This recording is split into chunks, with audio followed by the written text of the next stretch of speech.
Some of the YellOwStaR performances you've seen, there have been some very, very good plays and performances. So quite a strong start as far as the mid lane bans are concerned. Let's have a look at some of the others then. LeBlanc taken away, another favorite ban, I think we can safely say, against xPeke, was banned in 2 out of 4 games, also along with Nidalee there as well, another champion which a lot of teams don't want to risk. xPeke getting his hands on. Final ban here from Fnatic, actually aimed at Darien, taking Irelia out of the mix. A champion which we've seen Darien on in the past, but not a champion that a lot of teams seem to be prioritizing. 2 wins, 1 loss. 2 games, 1 loss for Darien on that Irelia. The LeBlanc pick is especially important because Peke has a 19 KDA on that champion. Played it twice last week, won 1 game, lost 1 game. I think the support picks would be the obvious ones, potentially a jungler. Lee Sin, that's going to deny it from Diamond, and it's going to allow Cyanide to get a comfort pick for him. It also allows Fnatic, if they really want to give that to sOAZ. It is a champion we've seen him run in the past, so that versatility can play into Fnatic's hands. Final ban Twitch as well, another champion that we've seen picked and banned a lot. Mostly banned though, you see there, 3/4 of the game's over even, and he's been banned away. So onto the picks then, Fnatic going straight for the jungler here, picking up Lee Sin for Cyanide. That of course could in the end go in the lane, but expecting that to thoroughly be a Cyanide pick. That leaves the likes of Jax open here, which Darien of course has had his hands on previously. In fact, in their loss against Alliance, he played that Jax, not to massive success, it has to be said. The 1-9-4, he ended with that one by the end of things, and it seems like Elise may be the choice here for Gambit. We've seen in the last week, or the super week 1 that we've really got to kind of work from, the picks in the jungle were very, how can we say this, 4 jungler orientated. One of them being Evelyn that's banned away, Lee Sin, Elise another one of them, along with Kha'Zix. It's Elise that's taken this time, and actually first pick Lulu for Gambit. So the priority junglers are still up there. We're still seeing the Lee Sins, the Elises, the Kha'Zixes, which have been played by the likes of Cyanide and Diamond. The move away from Jax is an interesting one because both Fnatic and Gambit lost to Alliance when they were playing Jax. I would love to see how either of these teams handles an opponent Jax in terms of the lanes, in terms of minions, etc. Because Alliance, they just played flawlessly for the opening 8 to 10 minutes. sOAZ only had 10 CS by the 8 or 9 minute mark last week. It hasn't come to pass yet because of that safe pick in Lulu. A lot of versatility, a lot of damage late. If that's going to land up in Nick's hands, it means Gambit really need to work as a team. Because if you don't have team play and coordination in team fights with Lulu, you can't win. She's not a hard carry mid laner. See a 94% pick rate there for Lucian. Pretty much along with Twitch right now, the 2 go-to AD carries. We see that Fnatic have decided, okay, let's get our dual lane sorted out here. Picking up Lucian and also the Morgana, which as you rightly pointed out earlier on, 3 out of 4 games, YellOwStaR picked it last week. Caitlyn Nami is my prediction for Gambit. Only because Genja played 3 games of Lucian last week and 1 single Caitlyn game. Genja does tend to play some oddball champions every now and again, but he does stick to his tried and true. He does stick to his favorites. Last couple of seconds, and it's going to be that Jax at the end of the day. So this is the first time we'll see Edward on Nami this split. It is a different style of champion to the ones he has been playing, but I like the engage and the disengage power that you're going to have from both a Lulu as well as a Nami. In addition to the movement speed that Nami will give Jax, along with the movement speed Lulu will give Jax. As long as Darien is wearing his Swag Lord carry pants, he always is. He's got a lot of potential. There is a lot of tools that Gambit can use to get Jax going. The only thing is, it does look to be a sort of all or nothing right now, because if you shut that Jax down, I'm not too terrified of the remaining teamfight power from Gambit. And just to touch on your point from earlier that both these teams lost to Alliance with Jax last week, funnily enough, both of those games they were up against the Shyvana from Wicked in the top lane. Fnatic opting for that Shyvana here in lane, and I'd say a very safe last pick for the mid lane here as well with Orianna. So it's safe, almost standard combo from Fnatic. Their composition has, again, got strong engage, strong disengage. What I like is the power that Shyvana and Lee Sin offer you in terms of going in. You've got some strong dive buddies. I'm never enthused when I see an Orianna because it is one of those champions that when the shockwaves are hitting, it is phenomenal. But more often than not, we're not seeing those shockwaves hitting. We're not seeing 3, 4, 5-man decimation shockwaves. But because the rest of the composition from Fnatic is so well-rounded, Shyvana, Lee, Lucian, they can all clean up team fights. A two-man Shockwave can still equal a team fight victory for Fnatic. Last lock-in from Gambit, it is going to be that Caitlyn. We did see a Varus and a Kog'Maw hover, which are Genja specials. He's played both of those champions a lot in the past, but it is Genja being Genja. He's playing a safe, long-range, laning AD carry who can do well in the late game if and when they get there. Yeah, I think the hover over Kog'Maw, which of course has been popular with Nami over in Korea, for example, a little bit weaker in the early game, which is somewhere where actually Gambit have struggled in the past, giving up first bloods a lot of the time in the spring split in that bottom lane. Going for a bit more safety this time around with the Caitlyn in there, so they know they're up against a difficult opponent. Interested to see how Nick does this week as well, because as we mentioned, his opening game for Gambit was very uneventful. He finished 0-0-0 with Nidalee, which is not something we're really used to seeing at all. No, it's not. And the remainder of his games were also questionable. Syndra into LeBlanc, he had a difficult time dealing with Curb, but to be fair, everybody did last week. He did also play that Yasuo and Kayle. So we've seen, this is now 5 games, these are 5 different champions for Nick. He needs to rely on the rest of his team for this Lulu pick to work out. Well, guys, the teams have locked their lineups in, so who do you think's got the advantage? Tweet at LOLEsports with hashtag FNC win or hashtag GMB win, and we'll check in on the results shortly. 83% was the vote for Fnatic from LOLEsports.com. I won't say surprised to see that change. I'd be surprised to see a massive swing, though. I would be surprised to see a massive swing. Considering the comps, if Gambit get off to a pretty good start, I think they've got some very strong tools. The range of Caitlyn should keep her relatively safe, and a Jax that is powered up with Lulu and Nami support can carry. Jaxes can 1v5 without Lulu and Nami support, but that makes it a lot easier. What it does put is a lot of emphasis on team fights. If Gambit are on the same page, they're going to be in trouble. Well, we're going to find out here as we head into game for the first matchup of Week 2. Fnatic taking on Gambit. Question is, have Gambit improved over the last week? Hell, have Fnatic improved over their first week here, where they finished 2 for 2? Let's not forget, we're on patch 4.8 here today, a smaller patch in the grand scheme of things recently. Some changes that we'll maybe get into later, but let's not forget here that the trinkets, of course, coming up very, very quickly in the game. Not a 4.8 change, but still there. Yeah, it's something we need to keep track of, because last week in the LCS was the first time that we had seen the 4.7 level 1 invades. In my opinion, Millennium did it better than any other LCS team. They took advantage of the blue trinket to give you that scrying power to do an invade. But what we did see was buff trades. It was pretty rampant and pretty common. And with all of the wards currently available, Fnatic have got a little bit of resources going to this top lane. So the vote is in then from Twitter. 81% for Fnatic was just 85%. So you guys voting a little bit for Gambit here as we get in towards level 1. And there's the first ward blood of the game. Been taken down there. There's the sweeping lens coming into play from YellOwStaR, which means that Fnatic feeling confident moving forward towards red. We'll have to see how this pans out for them. Last week there were some invades on blue side with Morgana. If a good Dark Binding can connect, somebody will be in trouble. But this is a very, very good ward from Gambit. It's revealed all of Fnatic, and this should mitigate any threat or potential first bloods, assuming Gambit don't make mistakes. I want to see if Gambit go for a red invade of their own. Assuming Fnatic start Gambit's red, oh, Gambit maybe want to pick a fight, actually. They're going to find YellOwStaR. Here they come, Joe. There goes the binding through. Darien getting locked up with that one. YellOwStaR down to half HP. The stun not connecting. Cyanide jumps in as well. I think that Fnatic just going to vacate the area here. Gambit decide not to chase, but crucially, protect their red buff. That was actually a very good start for Gambit. They were not afraid of the positioning, and they had the information to work with because of that ward. They knew that they could go in, and it was going to be a safe challenge, so to speak.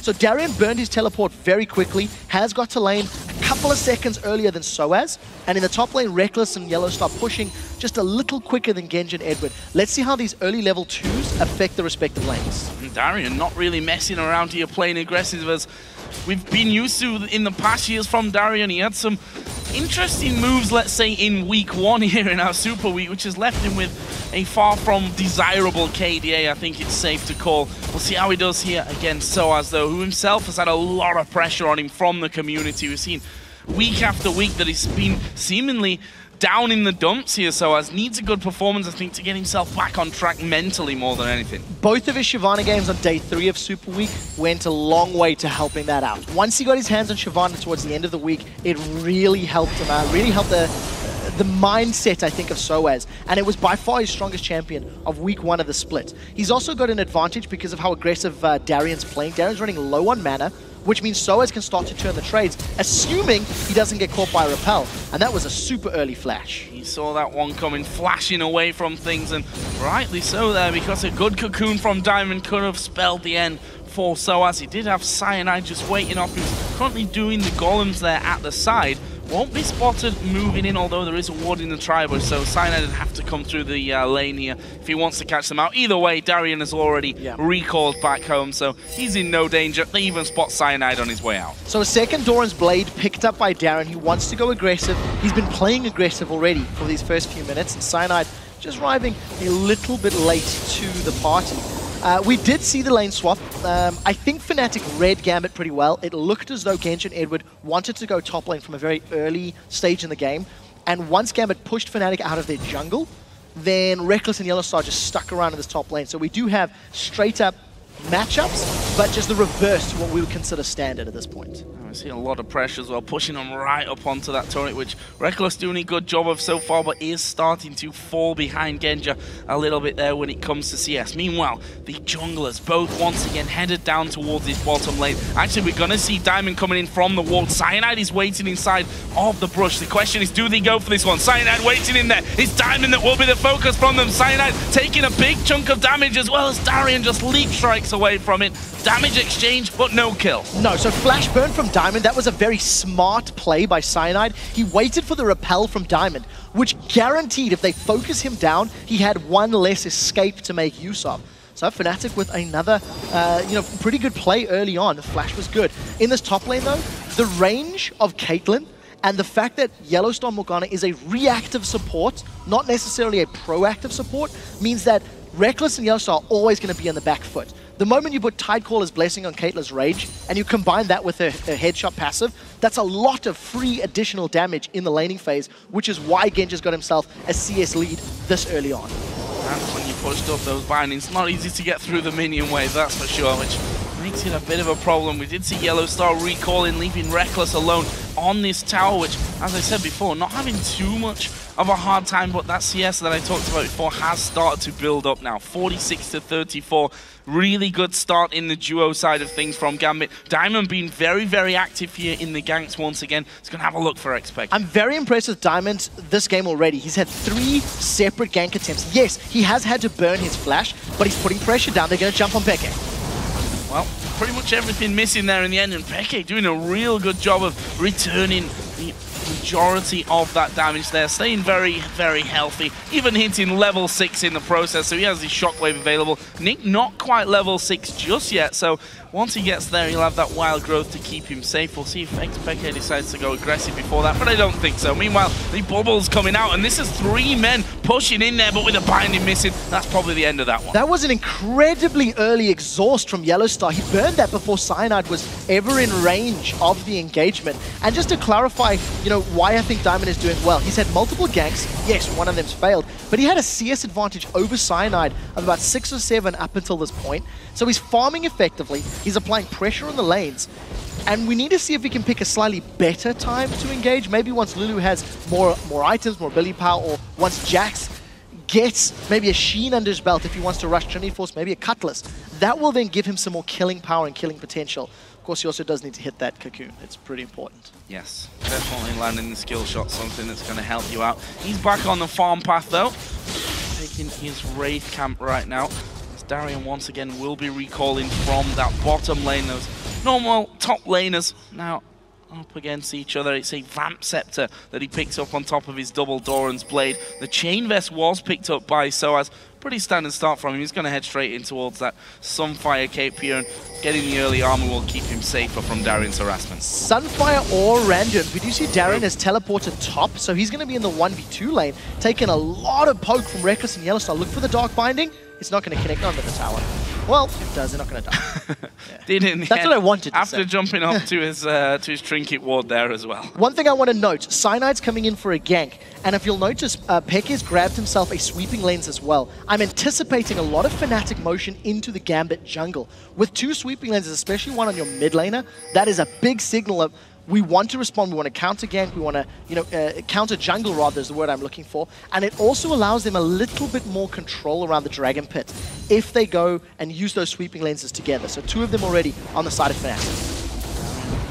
Going to jump in from that one, binding misses. And just want to comment on the ward there from Diamond, really nicely placed. And both him and Cyanide, I mean, let's be honest, they've played each other so much, possibly even more than any 2 other junglers have gone head-to-head in league history. In fact, the fact is that right now, it's 8.5 minutes in, they've been in the same place when it comes to moving into lanes every single time. They have been, and we need to see who will find a crack in their opponent's armor sooner. It did look like Cyanide's trying to set something up in the mid lane. It wasn't to be, and he's needed to back off. But one thing to note is NiQ is really struggling against xPeke. He's 18 CS behind at this point and growing. That is the equivalent of a kill at this stage in the game. And when you're playing a champion like Lulu, who is very desperate to get farm because she needs items to have that same level of impact, it's going to be a difficult position for her. Lulu is one of the key components to keeping Jax or Caitlyn alive in team fights. So we need to keep our eyes on NiQ and how he performs. Funny thing is that swap around from Gambit, taking Jax to the top lane and taking their AD carry support lane, which was actually doing better in the top lane in the 2v2 than Fnatic, has in fact lost in the first tower of the game. It almost brings Rekkles even in CS. And actually, that turret in the bottom lane not quite gone down, and sOAZ going to dive onto Genja here. Not sure he's quite got the damage to pick himself up a kill. The fact is, though, that Gambit are already doing the Dragon, and Fnatic really need to react to this one. Peke around the side. The Dragon is already fairly low as we see the shot coming through from Genja. That Dragon will go over to Gambit as the first pickup of the game. They're going to try and walk themselves away. He's still got the repel if he really needs it here, Diamond, so not really in any danger. They simply walk out. So this is Gambit showing how they prioritize a dragon and control of the dragon area of the map more than they do a tower. They lost the top outer tower, but that all stems from the fact that they allowed Darien to teleport there earlier on. First dragon goes to Gambit, they stole away the red buff from Fnatic, and now they're trying to secure their own blue buff. It's all on Peke to make a play with the Shockwave, or Cyanide to smite steal this blue buff to turn it in Fnatic's favor. For the time being, that's a great Shockwave. Shockwave coming in, there's no follow-up damage. Fnatic don't care here. This is simply a map play, stopping them doing the blue buff in one sweep, but also freeing up this middle lane so that the outer turret can be taken down by Lucian and Morgana, and that's going to go quickly. The blue buff may even be stolen away here by Fnatic on the way through, and that is top-notch play from Fnatic. Very good strategic play. They knew that they had an advantage in that situation thanks to the disengage power of Lee Sin's ultimate, as well as the damage and disengage that a Shockwave is going to offer you. So in a 2 versus 3, 2 versus 4 setup, Fnatic hold Gambit off, prevent them getting their objective, get some very good vision around Gambit's blue buff, and grab their second tower of the game. So in order for Gambit to not fall further behind, they can't run the risk of losing control of their buffs. Because Fnatic are going to set their sights on this bottom turret, I imagine in the next sort of 3 to 4 minutes, it's just going to allow Fnatic to try and invade and get deeper vision. That's not what Gambit wants at this stage. Fnatic having such a great go on that bottom outer turret as well. Worth noting that they actually kept their outer turret still alive, albeit by probably 1 or 2 auto attacks out of Genja there. Well, they've managed to alleviate that pressure, and you see the map movement from them. Orianna coming round. Lee Sin's going to join the party. That might force Edward and Genja to back away. They do finally have some backup here from Diamond, but that turret is being hammered at. So the tidal wave is available for Edward. In order for a team fight to happen, I think they would need the teleport from Darien to come into play. Nobody can interrupt them because sOAZ is pushing that middle lane up. Now this is what Fnatic want to do. With that sweeper picked up by Peke and the focus on the outer turrets, they're trying to get as much of a lead as possible early because Lulu needs time to scale. Caitlyn needs time to scale. Jax needs time to scale. So Fnatic are in a better position right now. If Fnatic do not grow a significant lead in the next 10 to 15 minutes, the composition of Gambit runs the risk of outscaling them. So Fnatic are playing correctly as their comp determines. Well, I'm interested to see how Gambit can turn around this. They've not taken a single tower as of yet. Done really no damage apart from a few minion shots here to that mid lane turret. We said it before, the bottom lane is incredibly low, so that's an obvious first choice for them as Diamond comes around here, but they've simply not got the presence there with Rekkles and xPeke, Shockwave being up and the Cologne even to throw in on top of that one. No real chance of picking up kills there for Gambit. They still, by the way, 13 minutes into this game, have no first blood as of yet, showing how carefully and more strategically than just piling on in for those ganks and the fights that this game is going. Now, this is where Fnatic need to completely grab control of Gambit's jungle.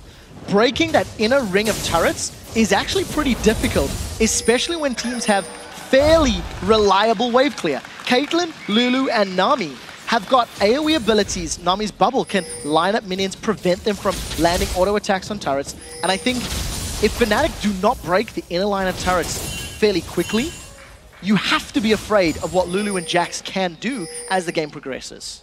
Speaking of Jax, Darien is ahead in CS of sOAZ now, who his build going a little in a couple of different directions, let's call it. He went for the Vamp Scepter after his Chain Vest, picked himself up a Giant's Belt now as well, and we can see that already he's able to do some decent damage to Darien, who does have a slight advantage over him in terms of XP, but the CS really bang level at this stage. So if I were Fnatic, I would try to put pressure on Darien. With Dragon coming up in a minute and a half, try force Darien either to go down or blow his teleport. If you can get his teleport, then you've got yourselves a potential second dragon, which is very good. That's a flash! That's the flash going away. Ultimate used by Morgana. sOAZ diving in as well. The binding's landed, but Fnatic already backing away. It was YellOwStaR that had the tower aggro, but Fnatic want the inner turret here. They've got 3 men hammering away. Gambit trying to rotate quickly around for this one with Nick coming out of the base, with the rest of the team coming up through their own jungle, but they won't be quick enough. Fnatic pick it up and run off. That's exactly what Fnatic needs to do.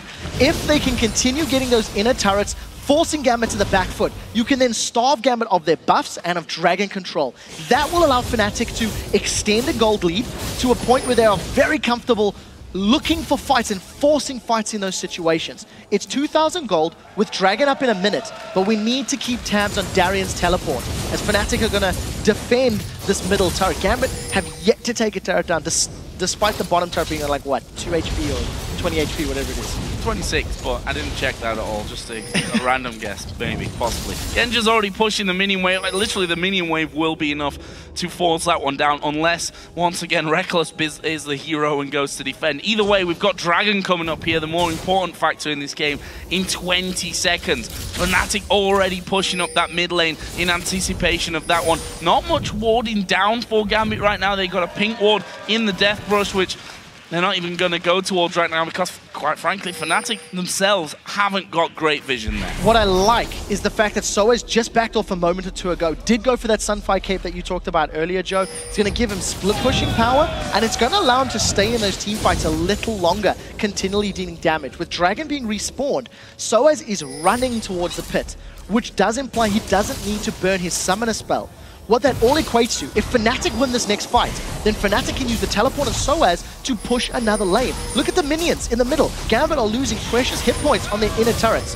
Fnatic are going to look for a fight. He has a channel from Darien. We'll see if Cyanide can steal this away. He's gone in. Already down to less than half HP. Cyanide will kick Darien away from them, stop himself from getting stunned up. It's sOAZ that's right there in the middle of the fight. Cyanide has to flash away. The tidal wave will come through, but not really doing too much. There is the Dragon taken by Gambit, but the rest of Fnatic trying to close in for it. sOAZ not got the damage, but maybe xPeke will. He will pick up the kill there onto Darien, and now he's looking for even more. There's 3 of them start to track down Nick. He will boost himself away, gets the shield on. Rekkles dashes forward as well. Has he got enough damage here? Doesn't have too much mana. 2 more auto attacks will do it, but the speed of Lulu saves Nick. At the end of the day, the Dragon Gold goes in favor of Gambit, but that was a very awkward fight. Fnatic did not commit with all of their resources. Peke, Rekkles, YellOwStaR were skirting around on the outside, and there wasn't much interference from Gambit. The one thing you want to note, keep your eyes on the 4 members of Fnatic. They're slowly committing, but YellOwStaR and Rekkles are dancing around on the outside. Peke was nowhere to be seen, finally trying to come in. Peke was chasing Edward down. Now, yes, there was a lot of drama between the junglers and the top laners here, but Dragon ends up being secured by Gambit, and finally, Fnatic re-engage, but they're half in, they're half out. That was a little hesitant, I feel. from Fnatic. So it just makes me think their teamfight calling not the strongest. Gambit, I think, a little lucky to get away, only losing one member in that particular trade. Cyanide tried to get himself in on that Dragon, a player who we've known in the past to be a master of stealing both Dragons and Barons. Seen it time and time again for him here in the LCS, and couldn't quite get it that time. Diamond really on point when it came to smiting down that second Dragon pickup of the game. It leaves us tied in kills at 1-for-1. The gold lead is 1,500 in favor of Fnatic still here, but that's, I mean, 4-0 in towers. That's not a big gold lead after such a massive start in terms of objectives. 2 Dragons and some pretty strong farming from the members of Gambit is helping them out in that regard. What you do need to note is there is now this window of opportunity where sOAZ can punish Darien. sOAZ has got his teleport up, and he wants to play split push. They've caught Edwin! Oh, he's going to throw down the tidal wave, but he's dead. Shockwave will actually bring in Diamond as well, but they were looking for that single kill and possibly just back away from this one. Peke using his ball to zone the rest of the Gambit team away there, Diamond included. And Darien, as you said, now may feel a bit of pressure from sOAZ. Or not. He may just go usual Darien style, dives in onto it because he's got Diamond coming in, but the cocoon whiffs wide. Yeah, Diamond's a little bit in the rough this game, not connecting with those cocoons like we've come to expect from him. I do want to highlight the fact that the first upgraded boots on the Fnatic side is currently Captain Boots by YellOwStaR. So if there was ever a signal that Fnatic wanted to play the map and wanted to rotate and move around very quickly, those Captain Boots are going to help them get more pressure on the towers quicker. The only scary thing is that also implies YellOwStaR is going to be going for Flash Soul Shackle engages, which will be great for his team, but it's going to leave Rekkles very, very exposed if that comes to pass. Yeah, and that leaves then Darien pretty much free reign at the back, unless he's the one that does get banded up at the start of things. He, of course, got that Blade of the Ruin King in. The CS between the top laners very much even. The AD carries have evened out. The big difference sits in the jungle, with Diamond quite far ahead there, about 20 CS, but more in the mid lane. xPeke pretty much running wild. He's 1,000 gold overall ahead of NiQ. That's a massive CS advantage. NiQ is struggling with this Lulu pick, and I think if you play Orianna correctly, you can use the ball to zone and get more of your auto attack harassed down. Unfortunately, we weren't paying too much attention to that mid lane to see if that was NiQ just playing too passive and afraid, or if it was Peke playing well. What it does equate to, once Peke gets that death cap completed, there will not be man waves that he's throwing out as long as he gets the right targets. But like I said, I really like the rest of Fnatic's comp for cleaning up. They've got a lot of champions that can run your opponents down and secure those kills, especially now that sOAZ has got that Bilgewater Cutlass as well. So an additional tool of crowd control to keep Gambit under control. Let's have a look at the map here, because we've seen YellOwStaR on the bottom side of the jungle being quite active in terms of clearing out vision here. See there, another ward going over. We've got 1.5 minutes till the Dragon comes up. 3 men from Fnatic pretty much inside and around that blue buff area. They need to be careful. Gambit have a pretty much full team in here. They did, however, force Diamond to smite that blue buff away. Doesn't go to NiQ this time. What I like about Fnatic's push, they were preventing Gambit from getting to that tower very quickly. Had Fnatic had more of the correct members in that mid lane, they could have got more damage on that inner turret. This is the line that Gambit needs to hold. If Gambit can maintain some control of those last 2 inner turrets, it's going to buy them a lot of time to ramp up their champions that need those items and need that gold. But as you can see, Fnatic pushing on multiple fronts. They've caught Diamond. I don't know if they're going to go all in for the kill, but they've pushed Gambit away, and now Gambit are going to lose this bottom inner turret. Yeah, they're going to be too late. That's the beauty of this one from Fnatic. Keep a hold of that bottom side of the map. It means that Rekkles is safe to push in this bottom lane, and he's already down to half HP before that second minion wave comes through. That's a free turret here. I don't really want to call it a free turret because Fnatic earned it both with vision control and pressure on that bottom side of the map to force Gambit away and stop them from challenging. The timing was so good. Peke was pushing mid lane, Rekkles was pushing bottom lane, and you had Cyanide and YellOwStaR in the jungle keeping Gambit's attention. The moment Gambit picked one lane to go to, it allowed Fnatic a left or a right decision to go and push a tower down. So they secure themselves the 5th tower of the game. The scary thing is, with a 4-tower advantage, they're only 2,000 gold up. If Gambit starts securing more of those towers or reply, they should even or overtake Fnatic in total gold. Dragon is respawned and Fnatic at better positioning right now, but they need to rush it down and not get caught by a multi-man wild growth. multi-man Counter-Strike.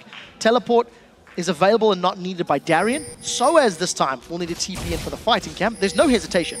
They clearly want this Dragon. They may trade Dragon in a turret though. Fnatic are just as decisive here as Gambit. Gambit saying we want Dragon, we're going to take Dragon. Fnatic saying let's play the tower game here. They go straight towards that inner turret in the middle lane. Would be the final inner turret of the game if they can get this one down. Tidal wave coming through. Edward the one right at the front here, but they're focused on the turret right now. Just a couple more hits and it'll go down. There's the Cologne coming through. Turret is still alive, but just one, maybe two hits here from either player would take that one down. In the end, Fnatic say, you know what, top lane's pushing as well, let's go there. Yeah, Gambit a little undecided. They were thinking about pushing the middle lane. They've all decided to run back. They're going to arrive very late. All 5 members of Fnatic are on the inhibitor turret. This is so massive for them. Against a team where they're a little afraid to team fight, they grab themselves a turret and just completely control the map. Finally, a cocoon hits from Diamond, but it doesn't matter because the rest of his team can't respond. Not sure whether Gambit really played that as best they possibly could. They thought they'd force them away from that inner turret. Top lane pushing all the way through, and Fnatic very, very quick to decide. Something that I think has been lacking in a lot of Fnatic's play in recent months. If you look at them from All-Stars, even sometimes in the spring split, and certainly here in the early games of the summer split as well, they seem to have done a lot of work this week because they're more decisive than we've seen them in a long time. There is a risk though. If Fnatic ever get caught as a 3 or 4-man team, Jax, Lulu, and Nami can hold them in place long enough for Jax to tear them apart. So Fnatic need to be 100% on point with their ward control, which is what we've seen multiple times in Gambit jungle, and their decision making. Fnatic have always found a way to just squeeze through Gambit as a team and grab the towers they want. A light breath of fresh air will knock down this mid inner turret, and then all of a sudden Gambit now need to redouble their efforts at vision and also not get caught napping, because they really have been. Fnatic have just said, well, we know Gambit's going to go for Dragon, so screw it. Give them Dragon, we'll grab, that's going to be an inner turret and an inhibitor turret for 1 Dragon. That was what Gambit got from this whole deal a few minutes ago. It's not going to be coming up, and Fnatic can always challenge for the next Dragon to come in. We see there xPeke bullying Darien away completely. He's going random in Zoman as his second item after picking up earlier on that Blade of the Ruined King. Other side, we see that sOAZ keeping up that trend of kind of half here, half there. Got a Warden's Mail, also got his Cutlass, so he's going to come out in the end with 3 big items, a Sunfire Cape, the Randuins, and a Blade of the Ruined King a little bit later. I really like Fnatic's decision-making around the map.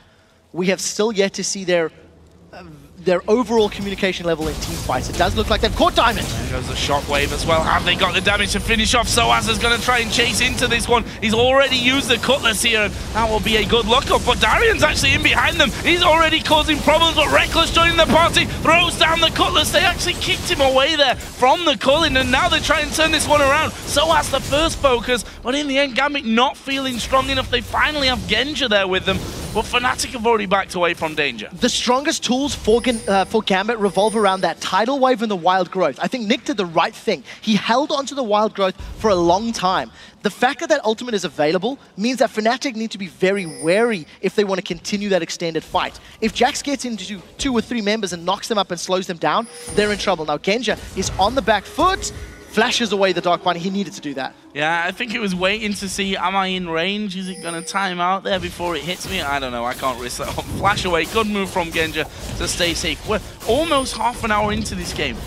2-1 in kills, showing how much more focus is being put here, specifically I think from Fnatic onto getting those towers and getting out quickly than sticking around trying to fight. That's what I actually appreciate is, oh, Darien's in trouble. Doesn't have his flash either. Does he have a ward to put down? Does have his trinket ward actually, so gonna need to hop away. But what I really like is, even though it's a low kill count, it does mean that it's still been an action-packed game. Fnatic have found moments where they can jump in and punish Gambit. Unfortunately, grab some Baron aggro. I just very quickly want to highlight Genja being forced to blow his flash. Last week, a lot of members of Gambit, Darien had multiple times, Genja multiple times, even Edward, were caught out of position and gave up free kills that they did not need to do. This time around, it only cost Genja his flash. I say it only cost him his flash like it's nonchalant, but if sOAZ or Cyanide jump on him, that could cost his life because he doesn't have a flash for a very important team fight at 30 minutes. We'll see if it comes back to haunt him. See more wards being cleared at the Baron area. Gambit themselves moving in. Keep an eye on that bottom lane. Is YellOwStaR going to get jumped on there? Not too much. Well, there was quite a lot of damage, but nothing really to follow up. As Cyanide going right into the middle of the team. Not sure about this one. He's going to fall very, very low. sOAZ will come in to try and rescue him. Diamond now there as well. And there is YellOwStaR giving him the heal from the Mikhails. And it's Diamond that could be in trouble. Half HP for him. Hard to hit those binding with the Spiderlings there as well. But Gambit able to fend off that attack. We do see on the top lane though, those minions still pushing in. Fnatic going to push up middle possibly? No, they're not. So two things. Number one, Peke was forced away. That was a fight on two fronts and Peke gave up his life. Secondarily to that, Fnatic only started to pick fights when there was massive minion waves in the bottom and top lane pushing against Gambit's base. Gambit have done a very poor job of controlling the minion waves and forcing Fnatic to defend. You've seen in that previous fight, you know, Cyanide tried to force something. He tried to force an engage and play around the map, but it didn't matter. It didn't come out in his favor. I actually would have liked to have seen Fnatic commit more to the fight and allow sOAZ to teleport the bottom lane and get that next inhibitor turret. It didn't work out that way, and a risky moment. 7 towers to 1 at 30 minutes and still only 1,500 gold. Crazy stuff, and that's going to become a little bit less here as Gambit will claim themselves a dragon for nothing. There was a ward down in the back of the pit from Fnatic, but 4 dragons out of 4 leave them just 500 gold behind. 6 towers down. That is incredibly well done. Yeah, I just want to touch on the mid lane again because you were talking earlier about how Peke had farmed himself to a massive lead. That has been brought back with those waves constantly pushing up against Gambit, and Nick has done a great job of bringing himself to almost level there on the CS. Now this is the point in the game where if Gambit get caught with their pants around their ankles, they will give up an inhibitor. If, however, they have the appropriate vision and do not get out-rotated by Fnatic, they have a very strong team fight composition. We'll see how Gambit plays the Baron dance, because we are in Europe and dancing around Baron is a requirement of every LCS level game. Vision has been in favor of Fnatic for most of the last 6 minutes, and Gambit have done not a great job of countering it. They face-checked previously, Cyanide got caught out. This time around, they're once again just using brute force. Genja is backing off. Why are you backing away? The rest of the team, here come Fnatic. Yeah, there's a kick out. Darien going to get kicked in towards YellOwStaR, who throws his ultimate down. They may get Jax out of the equation. The tidal wave comes over, but it's Peke that gives them the kill. That is a big spawn timer now. 40 seconds until Darien can come back in. It gives Fnatic a one-man advantage that may become more. Great Q from Cyanide. Gets him onto Diamond. The slow will keep him in position, but have they got the damage here to finish up? There's a shockwave. That should do it. No, Wild Growth and Repel. Wild Growth and Repel coming in there. Gets himself out. Genja will actually pick up Cyanide, and look at Diamond walking away like some kind of 8-legged freak. Somebody needs to ask Gambit what they were doing. Genja did recall from that mid lane. It just allowed Fnatic to jump on Darien, who was 1v4 in that situation, and they killed him. Very luckily, Fnatic needed to chase for such an extended period of time, and they didn't get anything further. Genja responds to the team fight quickly enough to get a kill, and to grab Gambit's second tower of the game. Now with Darien respawned and no Cyanide, Gambit should clear out the vision in the Baron pit, put their own vision down, and gain control of it. Unfortunately, the emphasis is on recalling and healing and spending some of the gold, but vision and map control is still with Fnatic. Gambit, they need to understand it's not about killing the heroes, it's about playing the map, getting the objectives. I hate to be the one that brings up All-Star here as well for Fnatic, but chasing kills was something that they did time and time again in Paris, and were really punished for doing so. We saw there again, chasing down Diamond, Wild Growth, Repel, keeping him alive. And we see now that Fnatic actually turning straight towards the Baron. There's vision in there for Gambit, but Fnatic are sticking to it. Crucially, there's no tidal wave yet. Edward needs to buy some more time. Baron has been shredded down to less than a third. If Darien gets in there with a good counter-strike, that's going to be great. That's what they wanted. Wild Growth coming in as well. Peke is going to go down here, surely. He does get the shockwave off, but Nick will secure the kill for them. Tidal wave goes through as well, and Fnatic being forced back here as Darien jumps in again. The culling will force Gambit to back away somewhat, but with one man down on a 40-second spawn timer, Gambit the ones now with prime position on the Baron itself. Fnatic have to challenge for this somehow, or are they just going to give it up? Cyanide's looking for the steal. He needs to have a perfect smite. Edward is looking for the bubble. Let's see if he can get it. King of Steels. Can he do it again? Q goes through, but he's already dead. They've got the wards over. Gambit get the kill. Secure the Baron as well. Really well played. And Fnatic again, gonna be looking back on that one and saying what happened to us. That was a very risky move to start with, and it's cost them. Fnatic took too long to try and force that objective. At 30 minutes on the clock, the Blade of the Ruined King, as well as that Rendered Zone, were complete for Darien. He jumped into 4 members, completely aware Wild Growth was going to help them out. Gambit have only got 3 towers, but it's 3 crucial towers as this opened them up onto this middle inhibitor trap. They've caught YellOwStaR. Nobody's going to go for it just yet. No follow through. It's actually going to be Edward, I think, that was tanking up the turret there for a while. Genja also getting a hit from the newly respawned in xPeke, but Gambit, with that fresh Baron buff, move through, take themselves the inhibitor turret. Funnily enough, only their 4th turret of the game, and now they're setting up a trap. This could be dangerous. Well, or not. YellOwStaR just throwing down his tormented soil. Gambit continue to back away. So they're going to get back. They should even be able to spend their money and get in place to challenge for Dragon. They got so much of it as well. Look at that. Massive amount of cash. 3k gold for NiQ. He's got 1,500 more than Peke. This is a very strong swing in power. You know, Gambit's composition was always going to scale. It was always going to do effectively. And Fnatic played the early and the mid game pretty effectively. They got a lot of towers down. They had, I would say, complete map control. But unfortunately, they couldn't punish Gambit hard enough. They only had a 2,000 gold lead, and Gambit could still pick and choose the fights they wanted. Even with a non-ideal team fight earlier, Gambit made it work. They made their composition survive long enough to weaken Fnatic's composition. Incredible game so far. Still only 8 kills into this 35-minute game up until now. 7-4 Fnatic leading on those towers.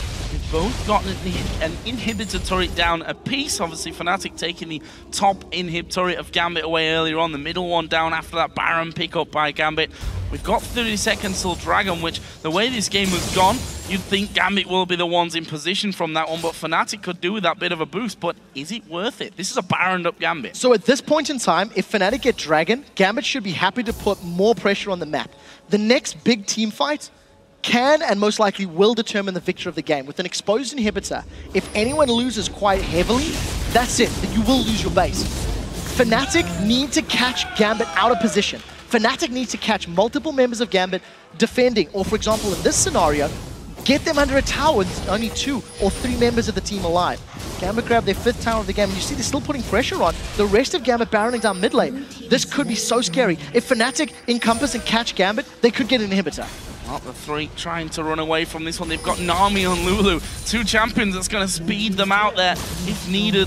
And we see the inner turret in that top lane going down, and Fnatic have dawdled around somewhat here. They're going to now try to recall to stop that top lane push. They need to be real quick. This is a Jax we're talking about who's going to just hammer through those turrets without too many problems. He's got Diamond there for backup as well. Don't think they're going to get it unless Darien keeps on those swag pants. He does it. He's going to take down the inner turret and jumps away to Diamond. Is it to safety though? We're going to find out as sOAZ will dive in there. Cyanide is also around, but here comes NiQ from the side.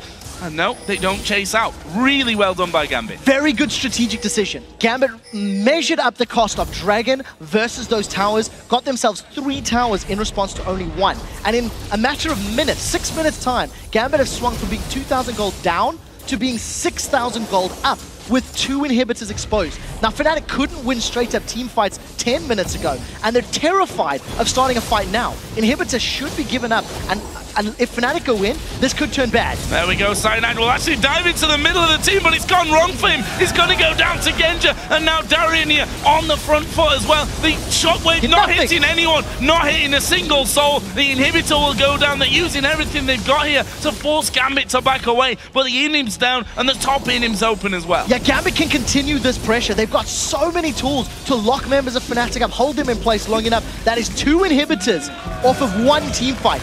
Gambit's comp had hit the power spike it needed, and there's very little Fnatic can do without Gambit making a mistake.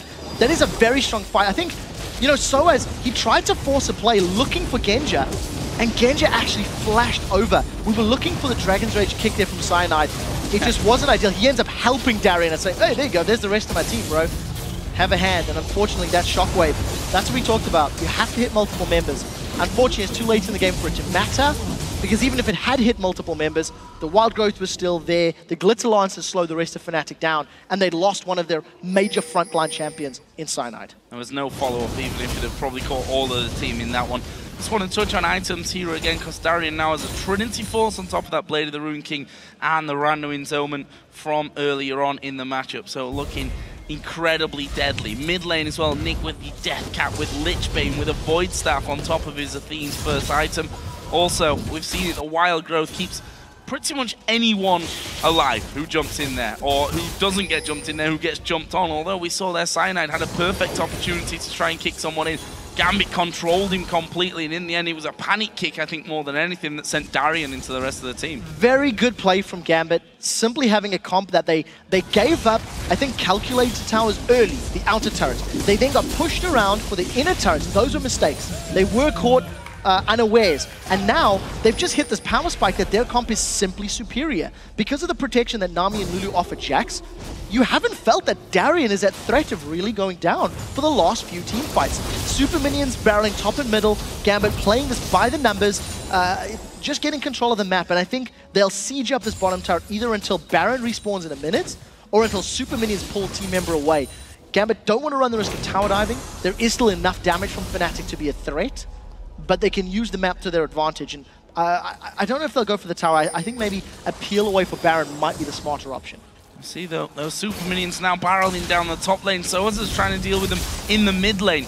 Basically, it's a 4 versus 5 if Gambit start fighting right now or not, because Darien's just backed away. But either way, Peke here, you have to feel he's going to be the key man. He has to hit a massive shockwave if Fnatic are going to be able to hold on to this one. And with Darien now pressuring on the top side of the map as well, sOAZ can't deal with him. Super importantly, there are multiple super minions alive. Their passives and their damage amplification with other minions stack. So this is such a smart play from Darien. Force sOAZ to tank up those turrets. Now sOAZ needs to go back and heal. There's more super minions in the mid lane, and in the 4B, what is 3 now, that's great damage on YellOwStaR. So Gambit are playing this one very effectively. Darien may even get some auto attacks on this Nexus turret, although not now that there's 2 more members of Fnatic pulling away. Yeah, pulled 3 members away. xPeke and Cyanide, the only 2 on the turret. We see that the wave clear from them, good enough right now to actually keep Gambit away somewhat, but they're just going to push around towards the mid lane by the looks of things, or maybe not, maybe even further north to the Baron, which has now spawned in. This should be an easy one for them, with Fnatic having to defend all out to keep their base up. Yeah, the amount of damage that Fnatic were taking, they can't run the risk of committing a full 5-man team without running the risk of letting those super minions overrun them. Remember, Darien has teleport, so if there's an opportunity for a backdoor, hey, it could be used. This should go down before Fnatic even get in range, and truthfully, it is what we were expecting. It is what we were anticipating from that bottom lane siege. The only question is now, how did Gambit break the defense of Fnatic? And I think it's going to be on this next spawn of inhibitors. I think at this point in time, inhibitors are getting very close to respawning. Another 15 to 20 seconds. First one is already up. So Gambit can just redo that double inhibitor team fight, completely get control of the game, and at this stage, death time is maybe so high that Gambit can push down the next turrets. YellOwStar's actually going to go aggressive and try and start something of his own here. Will be able to stun out Edward, but a great tidal wave comes away, and they pick off Cyanide in the process. Peke going to get bubbled to try and get onto him. They're not quick enough though. Look at this. This is the tankiest man on the Fnatic team as Darien dives in. Wild growth. Shockwave comes in, but it's all too late here. Gambit running through Fnatic. Rekkles and sOAZ, the only 2 men left alive. This should be game. Fnatic tried to make a play, but it was too little and it was too late. The Dragon's Rage wasn't even used by Cyanide. He got killed so quickly and took so much damage. And Peke tried to channel that Shockwave. It's still available for casting, so I think he was killed before it even happened. Rekkles is dead. This is a win for Gambit. This is a win for Gambit. sOAZ gonna be polymorphed up, having a bit of a dance at the back of the Nexus. He knows there's nothing that he can do to stop this win going to Gambit. They pick up the first win of week 2, and such an important one for them in the grand scheme of things. For Nick, maybe more than anyone else on this Gambit team, he finishes 2-0-8 there on a Lulu who had such a tough time in the early stages of this game, specifically against Peke, who was dominating him in lane, but Gambit showing that without EpicSkillshot they can still put up the wins. 100% of the kills Nick was involved in. You compare that to his very first game with Gambit, where he was involved in 0-0-0 at the end of that game. This time, 2-0-8 in his team's 10 kills. That was actually a very good mid to late game from Gambit. They weighed up the Dragon versus Towers in that top lane push early on and got a strong lead from it. They do still need to work on their early game vision because Fnatic just found opportunities, but it wasn't enough. It wasn't